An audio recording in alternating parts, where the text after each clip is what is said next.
नमस्कार दोस्तों, मैं एपी पांडे की पाठशाला में आप सभी मित्रों का स्वागत है।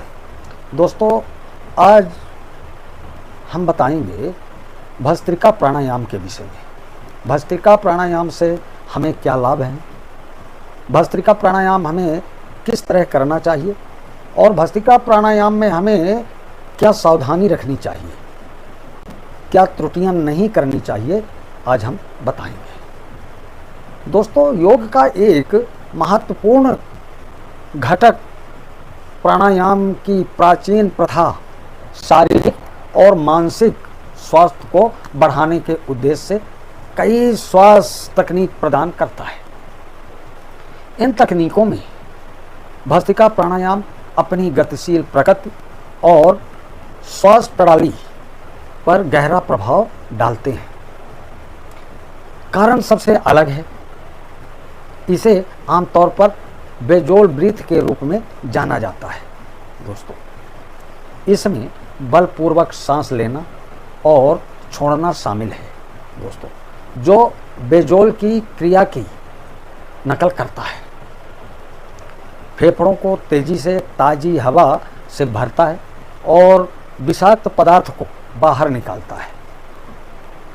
यह अभ्यास न केवल शरीर की ऊर्जा देता है बल्कि मन को भी शांत करता है। दोस्तों, इससे यह समय स्वास्थ्य के लिए एक प्रभावी उपकरण बन जाता है। दोस्तों, तनाव और चिंता इन दिनों आम समस्या बन गई है जो मानसिक और शारीरिक स्वास्थ्य को प्रभावित करता है। हालांकि समग्र स्वास्थ्य के लिए भस्त्रिका प्राणायाम जैसे अभ्यासों की सबको अपनाना चाहिए। इन अभ्यासों को ये आवश्यक है। भस्त्रिका प्राणायाम कैसे काम करता है और इसके क्या लाभ हैं, यह समझना आपको इसे अपनी दिनचर्या में सुरक्षित रूप से शामिल करने में मदद कर सकता है। दोस्तों, भस्त्रिका प्राणायाम क्या है, इसको बताने से पहले मैं आप लोगों से एक निवेदन करना चाहता हूं कि जो मित्र चैनल में पहली बार आए हैं तो प्लीज़ चैनल को सब्सक्राइब कर लें, बगल में घंटी के निशान को अवश्य दबा दें और दोस्तों वीडियो को शेयर कर दें। मैं अपेक्षा रखता हूं कि आप मेरा सहायता अवश्य करेंगे। तो दोस्तों, अब आ रहा हूं मैं विषय में। दोस्तों, भस्त्रिका प्राणायाम क्या है? प्राणायाम नियंत्रित श्वास का एक रूप है। भस्त्रिका प्राणायाम जिसमें तेजी से सांस लेना और छोड़ना शामिल है।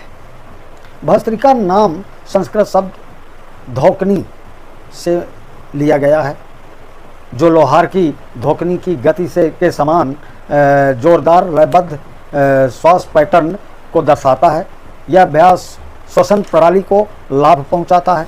श्वसन प्रणाली ऑक्सीजन का सेवन बढ़ाता है और नाक के मार्ग को साफ करने में मदद करता है, जिससे यह भीड़ भाड़ या श्वसन संबंधी बीमारी के समय विशेष रूप से फायदेमंद होता है।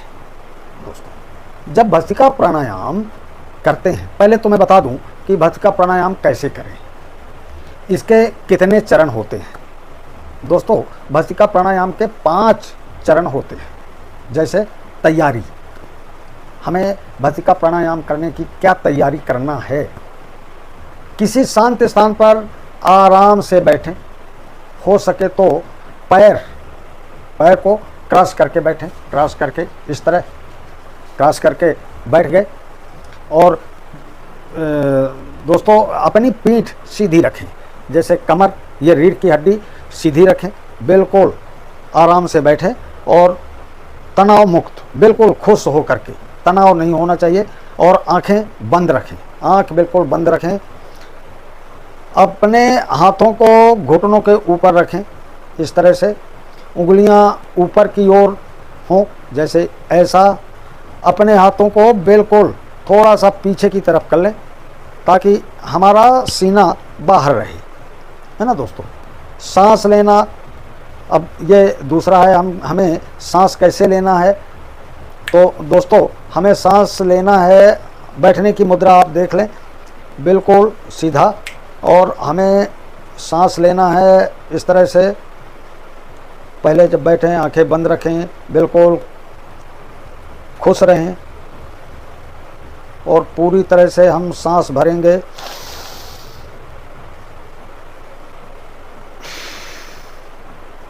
तो मैं अभी जैसे रोका हूँ ऐसे रोकना नहीं है हमें देखें आप, हमें जो है सांस सीने में भरना है, सीने से सांस लेना है, और जितनी सांस सीने में भरना है उतनी सांस हमें छोड़ना भी है।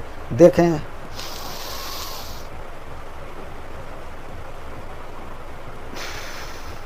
देख लिया आप। और नाक का विशेष ध्यान रखना है, नाक हमारी अगर झुकी रहेगी तो ऐसी आवाज़ आएगी, ऐसी सुर सुर की आवाज़ आएगी। अगर नाक थोड़ा हम सीधी रखेंगे, आंख बंद करेंगे, तो हमें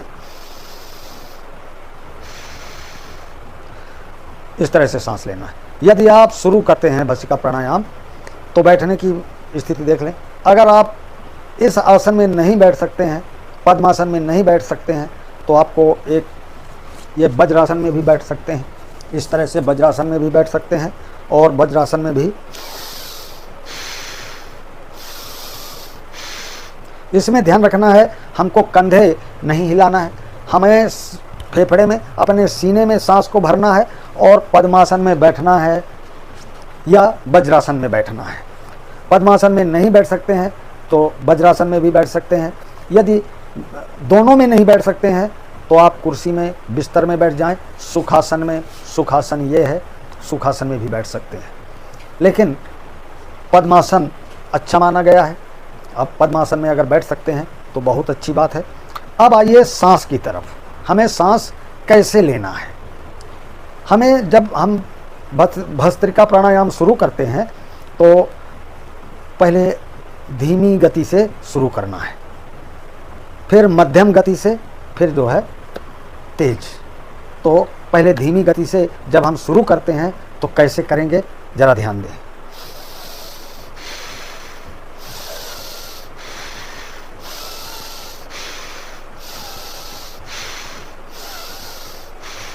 ये जितनी सांस हम अपने अंदर भरेंगे उतनी सांस हम छोड़ेंगे।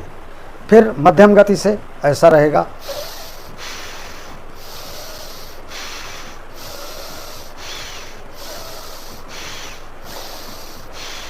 हमारा सीना जरूर फूलेगा और सिकुड़ेगा। हमें पेट को नहीं चलाना है, कंधों को भी नहीं ऐसा करना है। इसलिए इन त्रुटियाँ जो हम ये त्रुटियाँ करते हैं, ये गलतियाँ करते हैं, इन गलतियों पर विशेष ध्यान देना है कि हम ये गलतियाँ नहीं करें। तो मध्यम गति से मैं बता दिया, मध्यम गति से ऐसा होगा।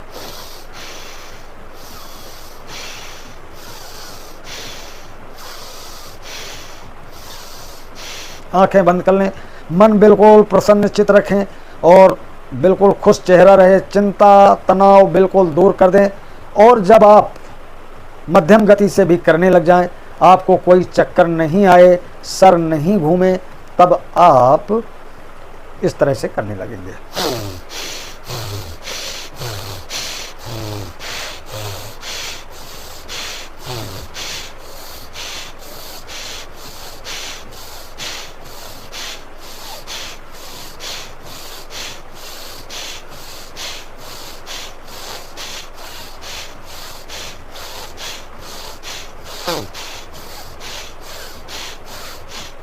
हमें जोर से सांस लेना है और जोर से उतनी ही सांस बाहर करना है।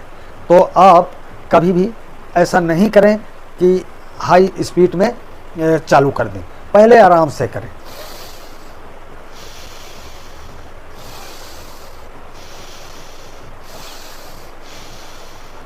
इस तरह से, फिर मध्यम, फिर लास्ट में जब आप अच्छी तरह से करने लग जाएंगे, कोई दिक्कत नहीं होगी, तो आप उस तरह हमेशा करते रहें। तो ये है भस्त्रिका प्राणायाम। तो दोस्तों, यदि भस्त्रिका प्राणायाम में कहीं समझ में नहीं आया हो तो कमेंट के माध्यम से आप हमें बता सकते हैं। जय हिंद, जय भारत, जय श्री महाकाल। ओम।